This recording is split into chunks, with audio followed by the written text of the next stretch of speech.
अस्सलाम वालेकुम, मैं हूं वकार हुसैन और आपको तालीमी मरकज़ चैनल में खुशामदीद कहते हैं। आज हम MTH 501 की असाइनमेंट नंबर 1 को सॉल्व करेंगे। असाइनमेंट शुरू करने से पहले आपसे गुजारिश है कि हमारे चैनल को सब्सक्राइब करें और बेल आइकन पर क्लिक करें ताकि आपको मज़ीद वीडियोज़ का नोटिफिकेशन मिलता रहे। चलें अब अपनी असाइनमेंट की तरफ चलते हैं। हमारी आज के असाइनमेंट का क्वेश्चन नंबर 1 है कि let S equal to V1, V2, V3, V4 be the vectors in R3 where V1 equal to 1 minus 2 1, V2 equal to 2 minus 3 minus 5, V3 equal to 3 minus 4 minus 5, V4 equal to minus 0 4 3। कि आपको जो है वो कुछ vectors दिए गए हैं और हमने बताना है कि whether the set S Spence R3, कि क्या ये जो S वाला सेट है ये R3 का स्पेंस है कि नहीं है। तो इसका सलूशन करते हैं। Let AB3 belongs to R3। हम ये सपोज करते हैं कि ABC जो है वो R3 से बिलोंग करता है। यहाँ आप कोई और नंबर भी दे सकते हैं, D दे सकते हैं, E दे सकते हैं, कोई भी आप अल्फ़ाबेट यहाँ पर यूज़ कर सकते हैं। तो उसको सपोज कर सकते हैं कि बिलोंग्स टू R3 है। इसके बाद हम लिखेंगे वेरिएबल्स को हम इन वेक्टर्स के साथ मल्टीप्लाई करेंगे और तमाम जो मल्टीप्लाई करने के बाद हम इनको ऐड करेंगे और इसके इक्वल जो हमने लेट किया है उसके इक्वल रखेंगे। जैसे फॉर एग्ज़ाम्पल मैंने C1, C2, C3, C4 ये मैंने वेरिएबल्स लिए और मैंने इनको वेक्टर्स के साथ मल्टीप्लाई किया। C1 को V1 के साथ मल्टीप्लाई किया, C2 को V2 के साथ, C3 को V3 के साथ और इसी तरह C4 को V4 के साथ मल्टीप्लाई में लिखा और इक्वल टू ABC कर दिया। अब हम क्या करते हैं कि यहाँ पर C1 को जो है वो इनके साथ C1 को भी मल्टीप्लाई, C2 को भी, C3 को, C4 को जब मल्टीप्लाई करेंगे, सबसे पहले देखें C1 को 1 के साथ किया, C1 आ गया, फिर प्लस का साइन, फिर C2 को 2 के साथ किया तो 2C2 आ गया, फिर प्लस का साइन, फिर C3 को 3 के साथ किया तो 3C3 आ गया, फिर प्लस माइनस माइनस C4 को 0 के साथ किया तो 0C4 आ गया इक्वल टू A। इसी तरह फिर हम C2 को सेकंड जो है वो रो के साथ करेंगे। C1 को 2 के साथ किया, -2C1, इसी तरह फिर प्लस का sign, plus minus minus, C2 को 3 के साथ किया, 3C2 हो गया। इसी तरह C3 को इस -4 के साथ किया तो -4C3 आ गया, फिर प्लस का साइन, फिर C4 को इस 4 के साथ मल्टीप्लाई किया तो 4C4 इक्वल टू ये B आ गया। इसी तरह अब हम C1 को इसके साथ मल्टीप्लाई करेंगे तो C1 को इसके साथ किया तो C1 आ गया, फिर प्लस का साइन, फिर इसको C2 को इसके साथ किया तो प्लस माइनस माइनस 5C2, फिर इसी तरह इसको इसके साथ मल्टीप्लाई किया और इसी तरह फिर इसको किया और इक्वल टू C लिख दिया। इन सब को हमने मल्टीप्लाई किया था। पहले हमने C1 को इसके साथ किया, फिर इसी तरह C2 को इसके साथ किया था, C3 को इसके साथ किया था, C4 को इसके साथ किया था। इसी तरह हम तीनों को फिर हमने इसके साथ किया था इनको, तो इन तीनों को जो है वो हम मल्टीप्लाई लिखकर इक्वल टू ABC जो है वो हम लिखते जाएंगे। इसके बाद हमने क्या करना है कि इसको जो है वो हम मैट्रिसेस की फॉर्म में लिखते हैं। हम इसकी जो कोफिशिएंट है वो हम देखते हैं कि वेरिएबल्स के साथ कौन सा कोफिशिएंट है, उसे मैट्रिक्स की फॉर्म में लिखते हैं। C1 के साथ 1 है वो 1 लिखा, C2 के साथ 2 है 2 लिख दिया, C3 के साथ 3 है 3 लिखा, C4 का कोफिशिएंट 0 है और यहाँ पर हमने A लिख दिया। उसके बाद सेकंड इक्वेशन में क्या है, यहाँ पर C1 का कोफिशिएंट -2, C2 का कोफिशिएंट -3, C3 का कोफिशिएंट -4, C4 का कोफिशिएंट 4 और यहाँ पर B आ गया। इसी तरह लास्ट इक्वेशन में C1 के साथ 1 है 1 लिखा, C2 के साथ -5, C3 के साथ 1 और C4 के साथ 3 और C आ गया। अब हमने क्या करना है कि हमने इसको रिड्यूस करना है एचेलॉन फॉर्म में। और देखें यहाँ पर कैसे रिड्यूस करते हैं कि हमें जो है वो यहाँ पर हमें ये जो वैल्यू है यहाँ पर हमें 1 की कंडीशन लानी है। यहाँ पर 1 1 होना चाहिए, यहाँ भी 1, यहाँ भी 1 और यहाँ भी 1 और बाकी ये जितने भी हैं यहाँ पर ये 0 हम लाने की कोशिश करेंगे। अब इसको कैसे करेंगे, इसको रिड्यूस करेंगे, रो ऑपरेशन हम यूज़ करेंगे। रो ऑपरेशन के ज़रिए हम यहाँ पर जो है 0 और इस जगह पर 1 1 लाने की कोशिश करेंगे। अब सबसे पहले हम क्या करते हैं, हम ऑपरेशन करते हैं रो ऑपरेशन। हम कर रहे हैं कि रो 2 जो है ये रो 2 हम इसको सॉल्व कर रहे हैं। रो 2 को हम सॉल्व कर रहे हैं कैसे, रो 2 में अगर रो 1 को 2 से मल्टीप्लाई करके प्लस कर दिया जाए तो हमारे पास जो है वो यहाँ पर 0 आ सकता है। जैसे यहाँ पर -2 है, अगर मैं इसको 2 से मल्टीप्लाई कर दूँ तो वो -2 + 2 0 हो सकता है। तो मैं इस वाली रो को जो है यहाँ पर 0 लाने की कोशिश कर रहा हूँ। अब इसी तरह फिर मैं दूसरा ऑपरेशन करूँगा, पहला ये करेंगे, दूसरा जो है वो फिर मैं R3 यानी रो 3 को ऑपरेट करेंगे। रो 3 माइनस रो 1 करूँगा तो मेरे पास यहाँ भी 0 आ सकता है। तो कुछ इस तरह हमारा आंसर आएगा जब मैं इसको सॉल्व करूँगा। अब मैं आपको बताता हूँ कि ये कैसे आया है। फॉर एग्ज़ाम्पल हमारे पास यहाँ पर इसको पहले देखते हैं, रो 2 + 2 रो 1, यानी हम रो 2 को कैसे सॉल्व करते हैं। अब यहाँ पर मैंने लिखा कि रो 1 को 2 से मल्टीप्लाई करना, हम मल्टीप्लाई करते हैं। जैसे फॉर एग्ज़ाम्पल इस 1 को 2 से मल्टीप्लाई करेंगे तो 2 आ जाएगा और इस 2 को 2 से मल्टीप्लाई करेंगे तो यहाँ पर 4 आ जाएगा और इसी तरह इस 3 को 2 से मल्टीप्लाई करेंगे तो 6 आ जाएगा, 0 को करेंगे तो 0 होगा और जब a को हम मल्टीप्लाई करेंगे तो यहाँ पर जो है वो हमारे पास 2a हो जाएगा। अब देखें मैं माइनस कर रहा हूँ, यहाँ पर इस -2 में से +2 निकालें तो 0, वो हमने यहाँ लिख दिया। फिर -2 + 4 1 आ गया, फिर -4 + 6 + 2 आएगा, वो हमने यहाँ लिखा। फिर जो है 4 और +0 तो 4 ही आ जाएगा। इसी तरह b + 2a हो जाएगा तो हमने यहाँ लिखा b + 2a। अच्छा, अब इसके बाद हम रो 3 की बात करते हैं। अब रो 3 में देखें, रो 3 में से रो 1 को माइनस करना था। अब देखें यहाँ पर रो 3 है 1, इस 1 में से जो है हम इसको माइनस करेंगे। देखें इसमें से 1 को 1 में से माइनस किया, 0 आ गया और इसी तरह -5 - 2 तो -7 आ जाएगा, वो यहाँ लिखा। इसी तरह 1 - 3 -2 आ जाएगा, वो हमने यहाँ लिखा। इसी तरह 3 - 0 तो 3 आ जाएगा। इसी तरह c - a तो ये हमने लिखा c - a। अब इसके बाद हम नेक्स्ट स्टेप की जानिब चलते हैं। नेक्स्ट देख रहे हैं नेक्स्ट स्टेप क्या है। नेक्स्ट स्टेप हमारा है कि हमने इसमें से देखें ये तो हमारा आ गया। अब हमने जो है ये यहाँ पर जो है वो 0 लाना है।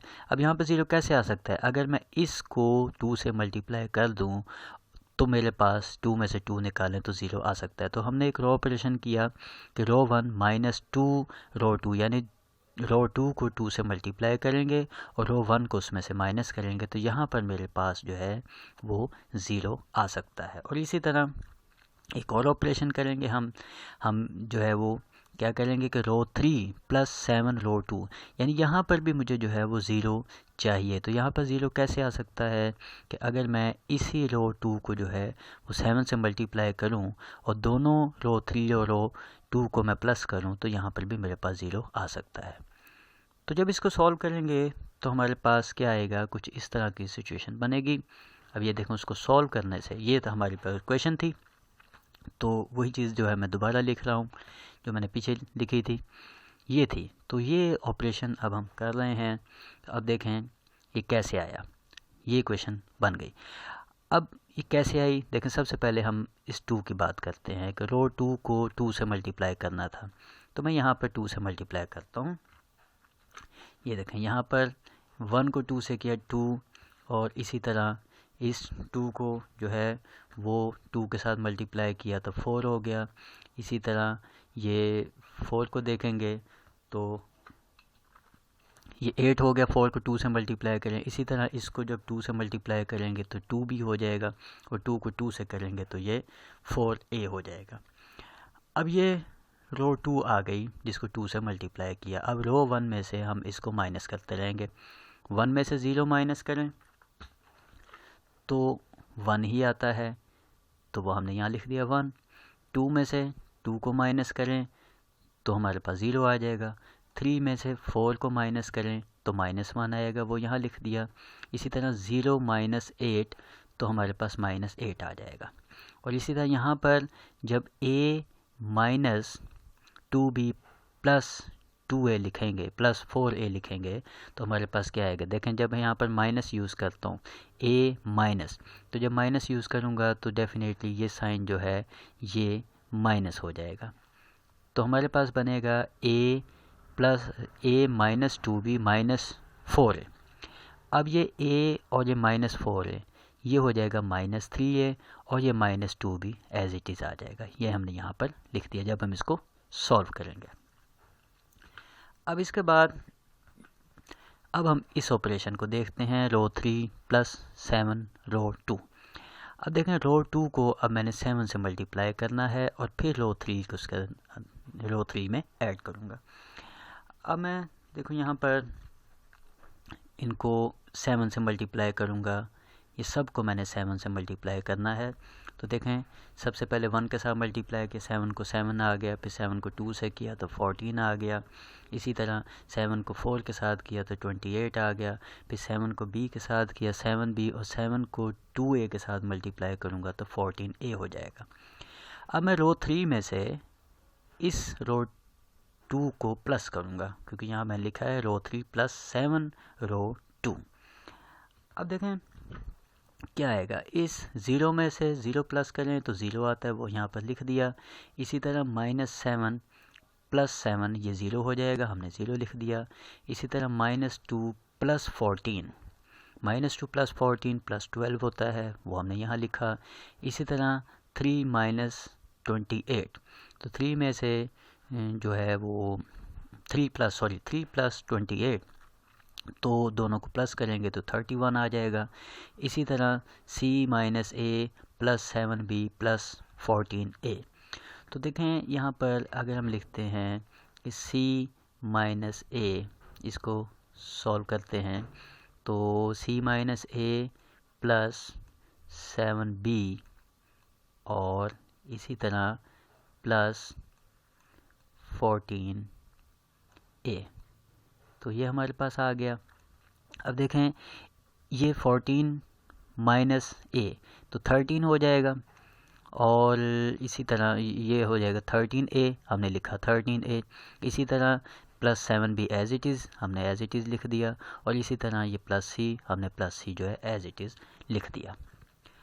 अब हमारे पास ये इक्वेशन हमारी बन गई। अब हम मज़ीद आगे चलते हैं। अब हम क्या कर सकते हैं, अब यहाँ पर देखें कि यहाँ पर ये 12 दिया हुआ है, हम 12 को जो है वो ख़त्म कर सकते हैं, लेकिन कैसे, हम इसको देखते हैं। हम जो है वो इस रो 3 को 12 के साथ डिवाइड कर दें तो ये 12 ख़त्म हो सकता है और यहाँ पर 1 आ सकता है, क्योंकि हमें यहाँ पर जो है 1 लाना है। तो ये 2 1 आ चुके हैं, यहाँ पर 1 लाने के लिए हम इस रो को जो है 12 से डिवाइड कर देते हैं। तो सबसे पहले 0 को डिवाइड किया, 12 पे 0 आया, 0 को फिर 12 पे 0, 12 को 12 पे डिवाइड करें तो 1 आ जाएगा, 31 को 12 पे डिवाइड करें 31/12 हो जाएगा। इसी तरह इस पूरी वैल्यू को जो है 12 पे डिवाइड करेंगे तो ये 12 इसके नीचे आ जाएगा। अब हम मज़ीद इसको सॉल्व करते हैं। यहाँ तक हमारा ये हो गया। अब हम क्या करेंगे कि ये जो 2 पड़ा हुआ है यहाँ पर हम 0 लाएंगे। अब यहाँ पर 0 कैसे आ सकता है?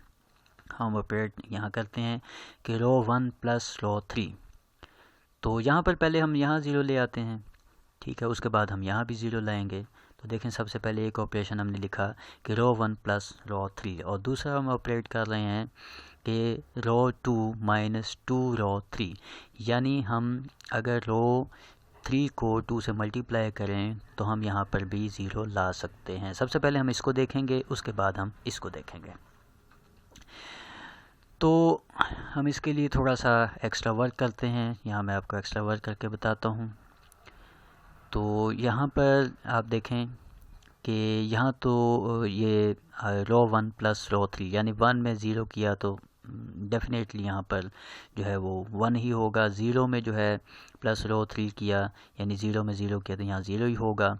और -1 और +1 तो यहाँ पर 0 आ सकता है।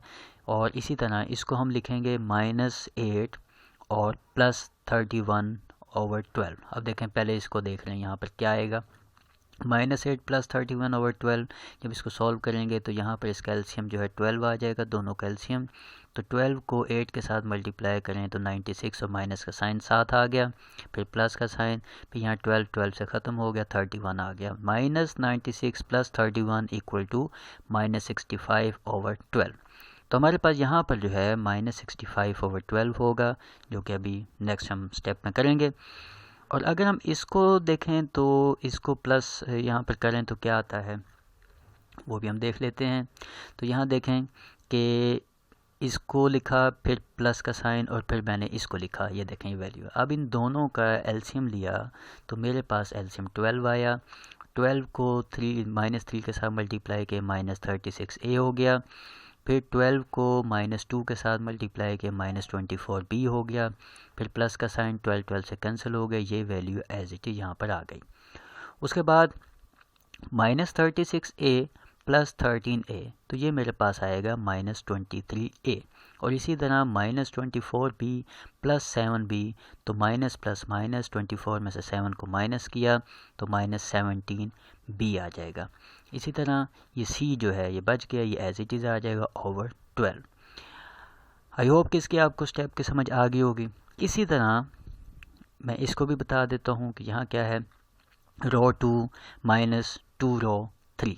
अगर इसको भी देखें, सबसे पहले क्या था कि मैंने रो 3 को 2 से जो है वो मल्टीप्लाई करना है, और उसके बाद उसको जो है रो 2 को निकालना है। देखें अब इसको जो है वो 2 से रो 3 को मल्टीप्लाई किया, ये 2 हो जाएगा। तो हमारे पास 0 में से 0 को माइनस करें तो यहाँ तो 0 ही लिखा जाएगा, 1 में से 0 को माइनस करें यहाँ 1 ही होगा। और इसको जब हम देखेंगे, जब इसको 2 से मल्टीप्लाई करेंगे तो ये 2 - 2 जो है यहाँ पर फिर 0 ईजीली आ सकता है। और इसी तरह ये वाला स्टेप 4 माइनस इसको 2 से मल्टीप्लाई करना है। तो हमारे पास देखें, जब मैं इसको 2 से मल्टीप्लाई करूँगा तो मेरे पास क्या आएगा। देखें यहाँ पर मैं 2 लिख रहा हूँ और इसको मैं इसके साथ मल्टीप्लाई कर रहा हूँ। अब ये 2 जो है ये कैंसिल होगा, 2 को 6, 2 6 12 हो जाएगा, तो ये आ जाएगा 31/6। तो अब मैं क्या कर रहा हूँ, 4 में से 31/6 को माइनस कर रहा हूँ। तो अब इसमें से मैं जब इसको माइनस करूँगा तो ये एलसीएम का क्वेश्चन बन गया। इन दोनों का एलसीएम 6 आ गया, 6 को 4 से मल्टीप्लाई किया 24, और -31 एज इट इज़ आ गया। 24 - 31 = -7/6 आएगा, जो कि मैंने इस जगह पे लिखना है। इसी तरह अब मैं इसको सॉल्व करूँगा। इस वैल्यू को मैं 2 से मल्टीप्लाई करूँगा और इस वैल्यू में से ये वाली वैल्यू माइनस करूँगा। तो हमारे पास क्या स्टेप आएगा, देखें यहाँ पर b + 2 है और इस वाली वैल्यू को 2 से मल्टीप्लाई किया। तो अब यहाँ देखें कि ये जो 2 है इसको अगर मैं कट कर दूँ तो यहाँ पर 6 आ जाएगा। अब ये 6 आ गया, इन दोनों वैल्यूज़ का एलसीएम हम लेंगे तो 6 एलसीएम आएगा। 6 को पहले b के साथ किया 6b, फिर 6 को 2a के साथ किया तो 12a, फिर माइनस यहाँ पर 6 से कैंसिल हो गया, ऊपर वाली वैल्यू जो है एज इट इज़ आ गई, क्योंकि बाहर माइनस है इसलिए अंदर के साइन भी चेंज हो जाएंगे। तो यहाँ पर आएगा 13a minus 7b minus c। तो अब इसको मज़ीद सॉल्व करेंगे तो 6b माइनस 7b और प्लस 12a माइनस 13 है। पहले हम a की वैल्यू लिखते हैं, ये देखें प्लस माइनस माइनस 13 में से 12 निकाले तो माइनस a आ जाएगा। इसी तरह माइनस 7 प्लस 6 तो माइनस b आएगा और ये minus c as it is over 6। तो हम इसकी जगह पे जो वैल्यू लिखेंगे वो होगी minus a minus b minus c over 6। अब हम नेक्स्ट चलते हैं, वहाँ हम इसकी ये सारी जो वैल्यू है हम उसके अंदर लिखेंगे। अब यहाँ देखें हमारे पास वही चीज़ जो मैंने वहाँ आपको बताई, कुछ इस तरह से हमारी वैल्यूज़ आ जाएंगे। तो हमने ये वैल्यूज़ लिख दी। इसके बाद हम अब क्योंकि देखें यहाँ भी 1 है, यहाँ भी 1 है, यहाँ भी 1 है, ये हमारा जो है सॉल्व हो चुका है। अब हम जो है इसमें देखेंगे कि यहाँ पर हमारे पास वेरिएबल्स क्या था। अब ये 1 है, यहाँ पर C1 हम लिखेंगे C1, और ये C2 0 है, C3 0 है, इसको नहीं लिखेंगे। ये C4 है तो C4 की वैल्यू हमारे पास 65/12 C4 आ गया। फिर इक्वल का साइन हम लगाएंगे और यहाँ पर माइनस 23a, तो ये जो 12 है ये तीनों नंबर्स के साथ डिवाइड में मैं लिखूँगा, माइनस 23a ओवर 12a, और इसी तरह माइनस 17/12b हो जाएगा। इसी तरह प्लस 1/12c हो जाएगा। तो इसे मैंने सेपरेट कर दिया, इसके नंबर के नीचे भी, इसके नीचे भी और इसके नीचे भी। इसी तरह अब रो 2 में देखेंगे, रो 2 में C1 तो 0 है, C2 हमारे पास पड़ा हुआ है, तो हम इधर जो है वो C2 हम लिखेंगे। पहले हम इसको देख लेते हैं यहाँ पर, सॉरी, ये जो माइनस 65/12 C4 है, यहाँ पर माइनस है, इसको उठा के हम दूसरे साइड पे ले जाते हैं। C1 को हम सेपरेट कर रहे हैं, तो यहाँ पर ये माइनस था, उधर जाके ये प्लस 65/12 C4 हो गया। इसे हमने इक्वेशन 1 का नेम दे दिया। ये हमारे पास C1 की वैल्यू आ गई। अब हम चलते हैं C2 की तरफ। अब यहाँ देखें कि हमारे पास C1 जो है वो 0 है, वो नहीं लिख सकते। C2 हमारे पास 1 है तो C2 हमने लिखा। उसके बाद C3 हमारे पास 0, वो नहीं लिख सकते। उसके बाद यहाँ माइनस का साइन है तो ये C4 की वैल्यू है, तो हमने लिखा माइनस 7/6 C4 हमने यहाँ पर लिख दिया। इसके बाद इक्वल का साइन, अब इसको भी जो है वो सेपरेट कर रहे हैं, यानी a के नीचे भी 6, b के नीचे और c के नीचे हमने इसको सेपरेट किया, तो हमारे पास आ गया minus 1/6a minus 1/6b minus 1/6c। ये हमने इसको सॉल्व किया। अब इसी तरह ये माइनस 7/6 C4 इसको उठा के हम राइट हैंड साइड पे ले जाते हैं, तो हमारे पास क्या आएगा, ये देखो उसको मैं राइट हैंड साइड पे ले गया हूँ तो वहाँ जाके वो प्लस हो गया। इसको हमने इक्वेशन 2 का नेम दे दिया। ये हमारे पास C2 की वैल्यू आ गई। इसी तरह अब हम C3 को देखेंगे, तो वो भी उसी तरह हम C3 की वैल्यू निकालेंगे जैसे हमने C1, C2 और C3 की लिखी है। तो उसका जब हम लिखेंगे तो इस तरह आएगी C3 plus 31/12 C4 equal to 13/12a plus 7/12b plus 1/12 C। अब हमने क्या करना है कि प्लस 31/12 को हम राइट हैंड साइड पे ले जाएंगे, तो हमारे पास जो है यहाँ पे प्लस था, वहाँ जाके ये माइनस हो जाएगा। तो ये C3 की वैल्यू भी हमारे पास आ गई। अब हमारे पास तीनों वैल्यूज़ जो हैं वो आ चुकी हैं। अब सिर्फ ये है कि अगर हमारे पास A, B और C की वैल्यू मौजूद हो तो हम उस वैल्यूज़ को इसके अंदर पुट करके हम जो है वो वेरिएबल का आंसर निकाल सकते हैं। तो ये हमारा जो है सॉल्व हो गया। तो हम कह सकते हैं कि yes the set S span R3, ये इसका जो है क्वेश्चन नंबर 1 का रिक्वायर्ड आंसर था। आई होप कि आपको क्वेश्चन की समझ आ गई होगी। तो अब हम क्वेश्चन जो है 2 की तरफ चलते हैं, लेकिन उससे पहले आपसे गुजारिश एक बार फिर करूँगा कि अगर आपको मेरा वर्क पसंद आया तो हौसला अफजाई ज़रूर किया करें, और जाते जाते जो है सब्सक्राइब भी करें, लाइक भी करें और एक अच्छा सा कमेंट भी दें। और इसका जो है वो असाइनमेंट की फ़ाइल जो है, सोल्यूशन फ़ाइल जो है वो आपको जो है वो आप कमेंट बॉक्स में जो है वो अपना या तो ईमेल आईडी आप वहाँ पर सेंड करें, या आप जो है वो हमारे लिंक पे जो है फेसबुक लिंक पे आप क्लिक करें तो वहाँ मुझसे रब्ता करें, तो मैं आपको जो है वो उसका फाइल सोल्यूशन जो है वो मैं सेंड कर दूँगा MS वर्ड के अंदर। तो आई होप आपको ये समझ आ गया होगा। ठीक है, अब जाते जाते अब आप जल्दी से सब्सक्राइब करें और मैं फिर उसके बाद क्वेश्चन नंबर 2 जो है वो आपको उसको करवाता हूँ।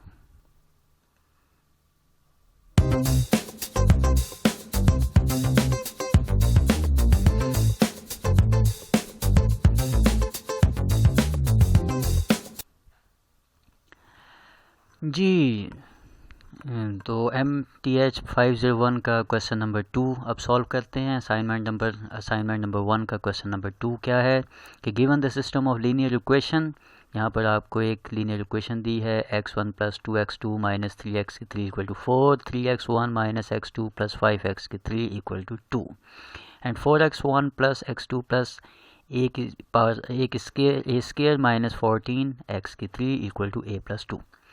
ये आपको लीनियर इक्वेशन दी है और यहाँ पूछा है कि for which value of a the system है 1 solution, infinite solution and no solution. सबसे पहले हम क्या करेंगे कि इसको जो है वो मैट्रिसेस की फॉर्म में इसके कोफिशिएंट लिखेंगे और एचेलॉन फॉर्म से इसको रिड्यूस करेंगे। अब देखें यहाँ पर x1 के साथ 1 है, हमने 1 लिखा, इसी तरह x2 के साथ 2 है, हमने 2 लिखा, फिर -3 है, -3 आ गया, उसके बाद 4, हमने 4 लिखा। इसी तरह सेकंड इक्वेशन में x1 के साथ 3 है, 3 आ गया, x2 का कोफिशिएंट 1 है, हमने -1 लिखा, x3 का कोफिशिएंट 5 है, 5 लिखा और ये 2 आ गया। इसी तरह x1 का कोफिशिएंट 4, x2 का कोफिशिएंट 1, x3 का कोफिशिएंट a² - 14 और उसके बाद इक्वल में a + 2 और वह हमने a + 2 यहाँ पर लिख दिया। जैसा कि मैं पहले भी आपको बताया था कि यहाँ हमें जो है 1 1 और बाकी को हमने 0 करना होता है, तो इसको भी रिड्यूस करेंगे, रो ऑपरेशन करेंगे और उससे जो है हम इसको रिड्यूस करने की कोशिश करेंगे। सबसे पहले देखेंगे दो ऑपरेशन हैं। एक क्या है कि रो 2 को पहले हम सॉल्व करेंगे, फिर रो 3 को हम देखेंगे। रो 2 में क्या है कि रो 2 -3 रो 1, यहाँ पर देखें कि रो 1 को हम 3 से मल्टीप्लाई करेंगे और रो 2 जो है उसमें से रो 1 को हम माइनस करके रो 2 का आंसर लिखेंगे। अब जब इसको करेंगे तो हमारे पास ये सिचुएशन बनेगी। अब ये कैसे आया ये मैं आपको बताता हूँ। देखें, सबसे पहले हम इस इक्वेशन को जो है पहले हम इसको ऑपरेशन देखते हैं। रो 1 को 3 से मल्टीप्लाई करना था, हम यहाँ पर इन सब वैल्यूज़ को 3 से मल्टीप्लाई कर लेते हैं। अब देखें, यहाँ पर 1 को 3 से किया 1 आ जाएगा, 1 को 3 से किया 3 आ जाएगा और फिर 3 को इस 2 से किया तो 6 आ जाएगा। इसी तरह 3 को इस 3 के साथ किया तो 9 आ जाएगा, 3 को इस 4 के साथ करें तो 12 आ गया। अब मैं इसमें से ये वाली रो 2 में से रो 1 को जो है वो माइनस करता रहूँगा। 3 में से 3 निकाला 0, हमने यहाँ पर लिखा 0, -1 -1 जो है वो -1 -6 तो हमारे पास -7 हो जाएगा, वो हमने यहाँ लिखा। फिर 5 यहाँ पर माइनस है, वो वहाँ भी माइनस है, ये माइनस और ये माइनस प्लस हो जाएगा, तो 5 + 9 जो है वो = 14, वो हमने यहाँ पर लिखा। इसी तरह 2 - 12 तो 2 - 12 - 10 होगा, वो हमने यहाँ लिख दिया। अब हम रो 3 की तरफ चलते हैं। हमारे पास रो 3 का ऑपरेशन क्या था, रो 3 - 4 रो 1, यानी अब रो 1 को हम 4 से मल्टीप्लाई करेंगे और रो 3 में से उसको माइनस करेंगे। अब देखें यहाँ पर इसको 4 से 4 को 1 के साथ किया तो हमारे पास 4 आ गया, 4 को 2 के साथ मल्टीप्लाई किया तो 8 आ गया, 4 को 3 के साथ मल्टीप्लाई किया तो 12 आ गया और इसी तरह 4 को 4 के साथ मल्टीप्लाई किया तो 16। अब हम इस रो को जो है माइनस करेंगे। कैसे करेंगे, इस 4 को देखें, यहाँ पर इस 4 में से ये 4 माइनस किया तो 0 आ गया। इसी तरह 1 में से 8 को माइनस किया तो -7, वो हमने यहाँ लिखा। इसी तरह a² - 14 और यहाँ पर ये माइनस माइनस प्लस हो जाएगा तो +12 हो जाएगा। a² - 14 + 12 तो -14 +12 -2 आएगा और ए स्क्वायर एज इट इज़ आ जाएगा। तो हमारे पास ए स्क्वायर -2 बचेगा, वो हम यहाँ लिखेंगे। और इसी तरह a + 2 -16, तो a एज इट इज़ आ जाएगा 16, और जो है वो उसमें से जब 2 को माइनस करेंगे, यानी ये -16 है यहाँ पर -16, तो ये माइनस है, तो +2 -16 -14, तो हमारे पास आएगा a -14। अब इसके बाद हम नेक्स्ट ऑपरेशन की तरफ चलते हैं। अब देखिए ये यहाँ पर हम आ गए। अब हम जो है यहाँ पर 1 लाना चाह रहे हैं इस जगह पे। इस जगह पे 1 कैसे आ सकता है कि अगर इस रो 2 को जो है यहाँ -7 है, और अगर -7 को मैं -7 पर ही डिवाइड करूँ तो यहाँ पर मेरे पास 1 आ सकता है। तो इस पूरी रो को जो है वो हम -7 पे डिवाइड करेंगे। तो हमारे पास क्या आ जाएगा, देखें इसको -7 को -7 पे डिवाइड किया, 1 आ गया, वो हमने यहाँ लिख दिया। इसी तरह 14 को -7 पे डिवाइड करें तो -2 आएगा, वो हमने यहाँ लिखा। इसी तरह -10 को -7 पे डिवाइड करेंगे तो माइनस माइनस कैंसिल, 10/7 आ जाएगा, वो हमने यहाँ लिख दिया। इसके बाद जो है ये बाकी वैल्यू एज इट इज़ हमने लिख दी। अब हम नेक्स्ट देखते हैं कि नेक्स्ट हमारे पास क्या ऑपरेशन है। हमने देखिए रो 1 को हम कर रहे हैं, यहाँ पर हम जो है वो 0 लाने की कोशिश करेंगे। यहाँ पर 0 कैसे आ सकता है कि अगर मैं इस रो को यानी इसको मैं 2 से मल्टीप्लाई करूँ, उस 2 में से 2 को माइनस करूँ, तो यहाँ पर 0 इजीली आ सकता है। तो हमने लिखा रो 1 -2 रो 2, यानी रो 2 को जो है वो 2 के साथ हम मल्टीप्लाई कर रहे हैं, और रो 1 में जो है उसको जो है माइनस करेंगे रो 2 में से। अब देखें यहाँ पर एक तो ये ऑपरेशन है। दूसरा ऑपरेशन जो है वो क्या हमने करना है कि रो 3 को +7 रो 2, यानी फिर हम रो 2 को जो है 7 से मल्टीप्लाई करेंगे और ऐड करते जाएंगे, तो यहाँ भी मेरे पास 0 आ सकता है। पहले हम इसको देखेंगे और फिर हम जो है उसको देखेंगे। तो इस तरह ये ऑपरेशन करने के बाद हमारा ये रिज़ल्ट आता है। तो अब देखें कैसे आया। सबसे पहले हम इस ऑपरेशन को देखते हैं कि रो 2 को 2 से मल्टीप्लाई करना है। अब देखें मैं 2 से मल्टीप्लाई कर रहा हूँ, तो देखें इसको भी 2 से मल्टीप्लाई करूँगा, इसको भी करूँगा, और इस पूरी वैल्यू को भी 2 से मल्टीप्लाई करूँगा। तो हमारे पास यहाँ देखें 2 आ गया, और इसको 2 को 2 से किया 4 आ गया, और इसी तरह इसको 2 को 10/7 से किया तो 20/7 आ गया। अब रो 1 -2 रो 2। अब देखें ये रो 1 थी, 1 में से 0 निकाला तो 1 ही रहता है, 2 में से 2 को माइनस किया तो 0 आ गया, -3 और यहाँ पर माइनस माइनस प्लस हो जाएगा, तो हमारे पास जो है वो 1 आ जाएगा, क्योंकि +4 -3 1 है। और इसी तरह इस 4 में से जो है हम -20/7 निकालेंगे तो हमारे पास 8/7 आएगा। वो कैसे आएगा मैं यहाँ पर आपको सॉल्व करके दिखा देता हूँ। जैसे यहाँ पर 4 है और इसको जो है -20/7 हमने लिखा। अब इसका एलसीएम अगर हम लेते हैं तो यहाँ इसका एलसीएम आ जाएगा 7, और यहाँ पर 7 को 4 के साथ करें तो 28, और बाकी जो है वो -20 जो है एज इट इज़ आ गया। अब जब 28 में से 20 को माइनस करूँगा तो 8 आएगा, तो 8/7 हो जाएगा, जो कि हमने यहाँ पर लिख दिया। आई होप कि आपको समझ आ गई होगी। इसके बाद जो है अब ये ऑपरेशन हमने जो है कंप्लीट कर लिया। अब हम इसको देखते हैं कि रो 2 को 7 के साथ मल्टीप्लाई करना था। अब मैं इस पूरी रो को जो है वो 7 के साथ जो है वो मल्टीप्लाई करूँगा। 7 को 0 के साथ करें तो 0 जाएगा, और 7 को 1 के साथ करेंगे, फिर 7 को 2 के साथ करेंगे, फिर 7 को इस पूरी वैल्यू के साथ करेंगे। तो अब देखें हमारे पास क्या आएगा। 7 को 1 के साथ करें 7, और 7 को इस 2 के साथ -2 के साथ करें तो -14, और इसी तरह 7 को जो है इसके साथ मल्टीप्लाई करूँगा तो ये 7 से कट हो जाएगा, और बाकी मेरे पास अकेला यहाँ पर 10 रह जाएगा। अब मैं रो 3 प्लस रो 2 को कर रहा हूँ। अब देखें 0 में 0 प्लस किया तो 0 ही रहेगा, -7 + 7 तो ये 0 आ जाएगा, माइनस प्लस माइनस होता है तो ये 0 आ जाएगा। और इसी तरह A2 -2, और यहाँ माइनस माइनस प्लस हो जाएगा, +14 सॉरी a² -2 और यहाँ पर जो है ये -14, तो -14 और -2 जो है ये -16 हो जाएगा। तो इसके बाद हम इसको देखेंगे a -14 और +10। अब -14 + 10 -4 होगा, तो यहाँ पर लिखेंगे a -4। तो हमारे पास जो है रो 3 का ऑपरेशन भी सॉल्व हो गया। अब यहाँ तक हमने इसको जो है वो कर लिया, यहाँ भी 1 आ गया और यहाँ भी 1 आ गया। अब हम इसको जो है नेक्स्ट स्टेप पे चलते हैं।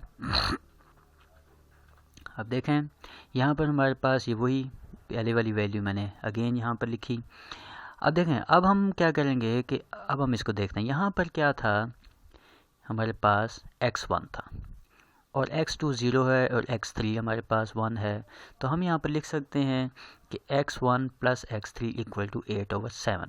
इसी तरह यहाँ पर x1 जो है वो 0 वो नहीं लिख सकते, यहाँ पर x2 जो है 1 है, x2 हम लिखेंगे और यहाँ पर -2 x3 है, तो हमने लिखा x2 - 2 x3 = 10/7। इसी तरह यहाँ पर x1 0 है, x2 भी 0 है, x3 की वैल्यू कोफिशिएंट हमारे पास पड़ा हुआ है, तो हम इसको लिखेंगे a² -16 x3 = a -4 और इसे क्वेश्चन 1 का नेम दे दिया। क्वेश्चन हमारा था कि हमने जो है वो बताना है कि नो सॉल्यूशन के साथ भी हमने बताना है, इन्फिनिट के साथ भी बताना है और यूनिटी के साथ भी बताना है। तो सबसे पहले हम क्या करते हैं, सपोज कर लेते हैं कि ये a² -16 जो है ये नॉट इक्वल टू 0। अब ये नॉट इक्वल टू 0 हम क्यों लिख रहे हैं, क्योंकि हमारे पास एक कंडीशन थी कि a system has a unique solution when it is consistent and the number of variables is equal to the number of non zero rows. कि कोई भी वेरिएबल जो है वो equal to non zero rows होगा, तो वो जो है यूनिक सिस्टम, यूनिक सॉल्यूशन, उस सिस्टम का सॉल्यूशन यूनिक होगा, ठीक है, अगर वो कंसिस्टेंट है। तो अगर यहाँ पर हम 0 कर देते हैं तो फिर वेरिएबल्स भी 0 हो जाएगा, तो ऐसी कंडीशन में हम इसको सॉल्व नहीं कर सकते। तो इसलिए हम यहाँ पर सपोज करते हैं कि a² -16 नॉट इक्वल टू 0। अब इसको सॉल्व करते हैं। अब यहाँ देखें कि a² -16 नॉट इक्वल टू 0, इसके हम जो है वो इसको जो है ये फार्मूला है a² -16, इसको सॉल्व करेंगे तो a -4 और a +4 हो जाएगा। और इसी तरह a -4 को भी हम जो है वो 0 के साथ करेंगे कि ये it is not equal to 0, और इसी तरह a +4 भी जो है नॉट इक्वल टू 0 हम लिखेंगे। अब ये -4 को जब उधर लेकर जाएंगे तो ये हमारे पास a नॉट इक्वल टू 4 हो जाएगा, और इधर हम 4 को जब उधर लेकर जाएंगे तो राइट हैंड साइड पे तो ये माइनस हो जाएगा, a नॉट इक्वल टू -4। अब हम क्या करेंगे कि जो हमारे पास इक्वेशन 1 थी हम उसमें ये वैल्यूज़ पुट करके देखेंगे। सबसे पहले हम a not equal to 4 in equation 1 हम उसमें पुट करेंगे। इक्वेशन 1 हमारे पास ये थी, तो हमने यहाँ पर a था, a की जगह पे हमने 4 का स्क्वायर -16 x की 3 इक्वल टू, यहाँ भी a -4 था, हमने यहाँ पर a लिखा, a की वैल्यू 4 पुट कर दी।